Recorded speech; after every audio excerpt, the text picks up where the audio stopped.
What's poppin', y'all? It's your girl Fiance, and we are back again with some chill vibes.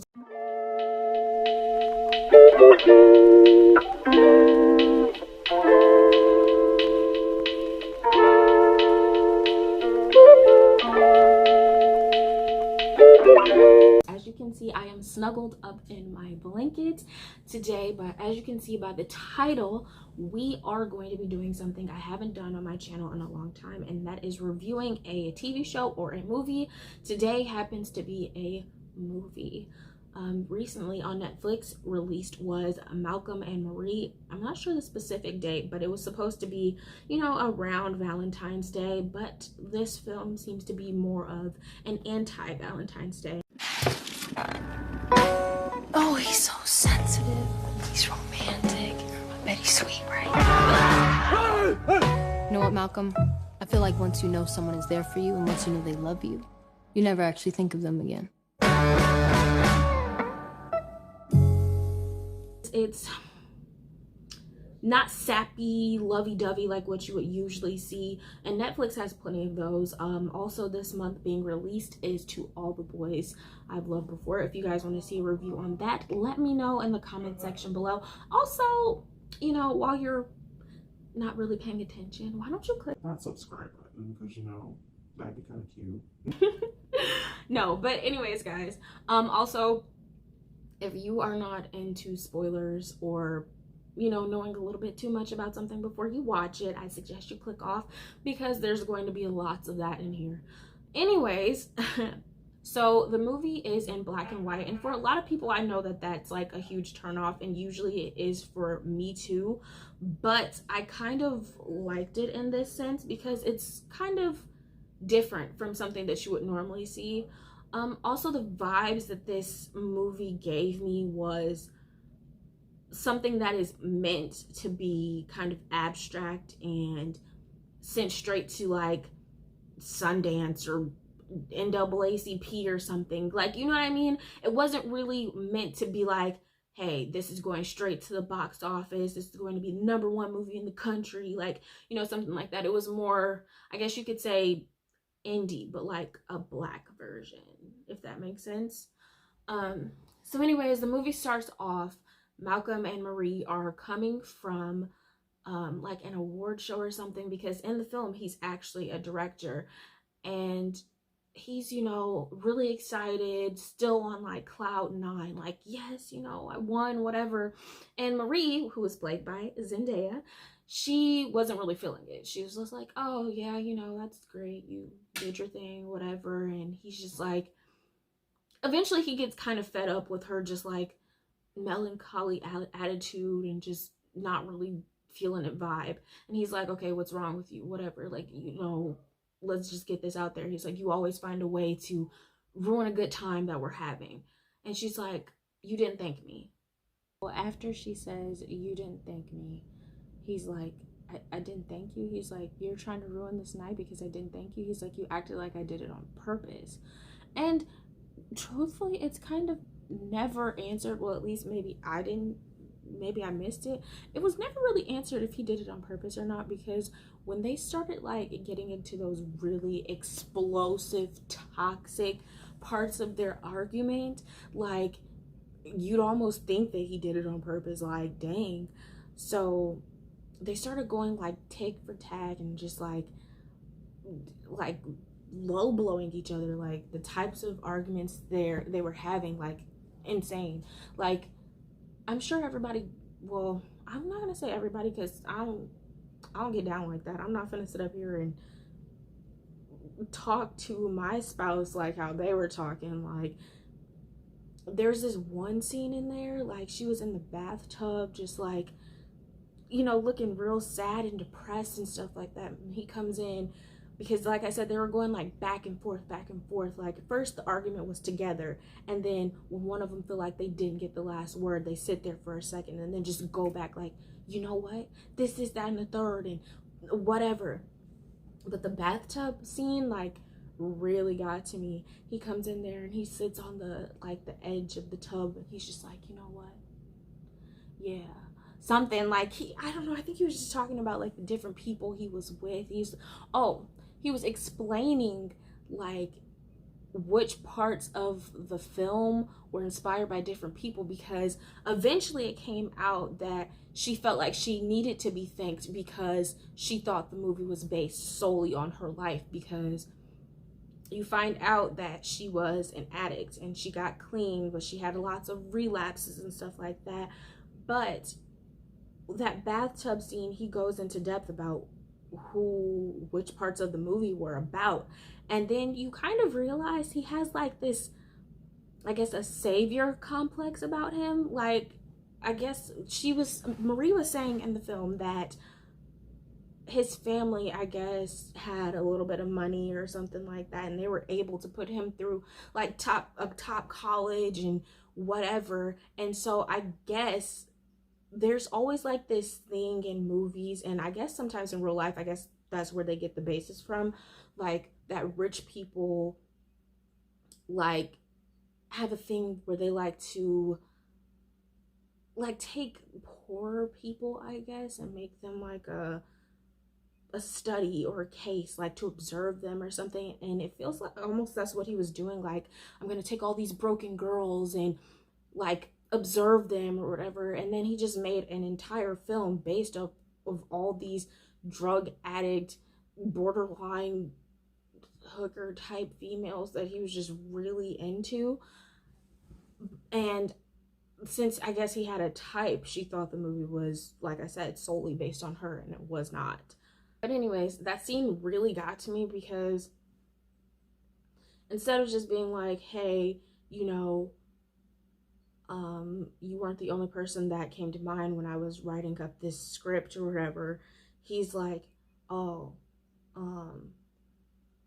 like one that I specifically remember, he's like, oh yeah, this one was about Kiki in a heart-shaped bathtub at this hotel in St. Louis or something like that. And like, she was really blown by that. She's like, instead of just, you know, telling me, hey, these are the girls' names that I was thinking about when I was writing this, you had to take it a step further. And I was like, yeah, like there was parts of the argument that felt like he was right and that she was right, and you kind of just like pulled back and forth, like, okay, who's wrong? Because it always feels like there needs to be, I guess, a winner in an argument, but you couldn't really find that. And I think that was like kind of interesting, because I know that in a lot of arguments with couples, like I said, there always seems to be like a winner. Like, it's not satisfactory when you win, because you're still upset at the fact that you're arguing, but at the end of the day, you know that, I guess, when you have like the quote unquote winner, it usually feels like you were heard if you were the winner, you know? And with them, it kind of felt like they needed to get all of that out. Like, they were just building it up for so long. Like, this was their explosive argument. And I do believe that a lot of couples go through that. Like, they'll have little arguments here and there, and then those little arguments build up, and then you get, you know, a nuclear bomb. And that was what they were having. So basically, I feel like I said, this movie, it's different. It's not like most movies out there where you're like, oh yeah, this is the basis, this is the plot, this is, you know, the conclusion. There was really no conclusion. At the end of the movie, they just, you know, came together, and that was the night. Like, you know, we're gonna sleep on this and we're gonna get up and everything's fine. And that's how it ended for them. And it is very realistic, because sometimes you're just like, you know what, I'm tired of arguing, let's just squash this. At the end of the day, we're still going to be together. And I think that's what they came to. Like I said, it's not your typical, you know, romance movie where everything's just fine. Like, oh, we're in a little argument, but I'm going to text you and we're just going to be fine. Like, there were some parts where it seemed like, you know, he was going to run away or she was going to run away. Like, sometimes when you're arguing like that, you do just need fresh air. And I think for them, what they made it seem like, at least, I'm going to pretend to like run away somewhere, so then, you know, they'll look for me. It was like there was still a longing there, but I also don't want you to be around me. Like, get out of my face, but like, look for me too at the same time, you know? Like, I'm not going to sit here and say that I think their relationship was like cool or cute or anything like that. And I don't really feel like that's what it was supposed to be, because like I said, it was very, very toxic. And the types of things that they had to like leap and jump over to get to where they are in their relationship now, I feel like is a lot for a lot of people to handle. They're both very like strange. I feel like I said, Malcolm, he seemed like he had a thing for broken girls and he just wanted to make them a project and just, oh yeah, I saved you and I did this for you and I did that for you. But Marie also seemed like she liked playing the victim. Like, she liked the attention of, oh, I'm doing something bad, so I need you to come and save me, but I also want you to acknowledge that you know, I don't know, it was just really, really strange. um all in all, I have very mixed feelings about the movie. I feel like I watched something and I just watched it.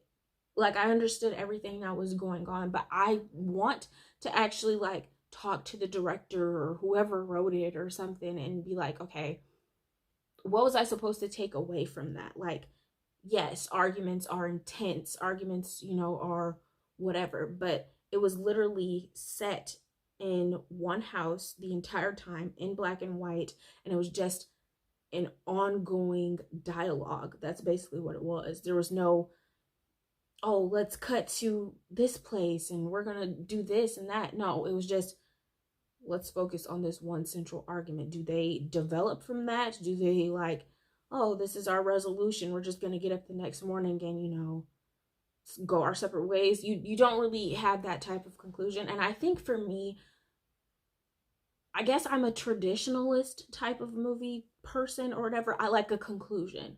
I like to feel like satisfied. I want to know how they felt after the argument. I want to know their, oh yeah, you know, this made me feel this way or that way, whatever. And there was moments where they had like a calm down, I guess, where you felt like, oh yeah, they're gonna be back in love, and they're just, you know, it was just a little blah blah blah, and you know, it's not that serious. But you don't say those kinds of things to your partner and then like go on and be like, oh yeah, let's just lay together and do this, that, and the third. And like, I don't know, it was very, it felt, not to use this word lightly, but it felt like bipolar, kind of like their emotions changed in an instant. Like, they didn't know what they wanted to do. I think if I had to give this movie a rating, I'd say like, I don't know. Okay, I don't want to give it a bad rating simply because I love the actors that are in there. I think his name is John David Washington, Denzel Washington's son, and then Zendaya. I really, really love them both and everything else that they've been in. But this, I feel like, was a little bit confusing for me. And I feel like this generation of people romanticizes toxic behavior and activities. And not saying that this movie is doing, but like, in a sense it is. Because I know that there's a lot of people that were watching it that I've seen like reviewing it, like, oh, I watched this, is so toxic. Like, that's their thing. Like, they think it's interesting to see that. I'm not that type of person. I don't like to see toxicity or negative stuff like that. I like the way that it was put together, and I like the fact that it was black and white, because I felt like that added like an interesting edge to it. And that could be the underlying, you know, premise of the show. Like, you know, there's black and white, and then there's like grays, you know what I'm saying? Like, I don't know, like, you know how they say there's no black and white, I mean, no, there's no no gray area, no in between or something. There's just black and white. And I think that's what it was trying to convey. Everybody's like, oh, this movie is, you know, like I said, black and white, but really, what if it's all shot in gray? Like, two sides to every story, and then there's that middle. I don't know, maybe I'm trying to think about it too deep because I truly do not understand it. Like I said, my rating would probably be like a 5 out of 10 because I think that it is an interesting watch, but I need more details. I need a conclusion. I don't think there should be a part 2, but I do need a conclusion. Like, somebody talk to me. Actually, guys, let me know in the comments below if you have seen the movie. Let me know what your thoughts and opinions were on it. Like, there's a lot of things in there that I actually thought were really cool. Like, when Marie was upset about him casting some actress, I guess she thought that he liked, named Taylor. She's like, you could have just casted me. And she plays out like a really, I won't say good, because like nobody wants to be on the floor drugged out and stuff like that and looking all crazy, but she did a really good job portraying like somebody who was on drugs and needed a little bit of help, because he believed it. And he's like, okay, why didn't you do that in the audition or something like that? And it's just a lot that they needed to unpack. And it seemed like throughout the duration of Malcolm's film that he made in the movie, that she was having lots of built up aggression towards him because it wasn't unfolding the way that she thought it would, because I guess they planned it together. But yeah, like I said, guys, I'm going to try to keep this short. I really don't know how long this video will be, so I'm sorry if you guys were like, you're dragging it. Also, if you guys want to have like a conversation with me about it in the comment section or whatever, please feel free to do that. If you want me to review other movies, let me know. But yeah, guys, that is it for this video. If you enjoyed it, give me a like and make sure you hit that subscribe button. All right, I will see you guys on the next one.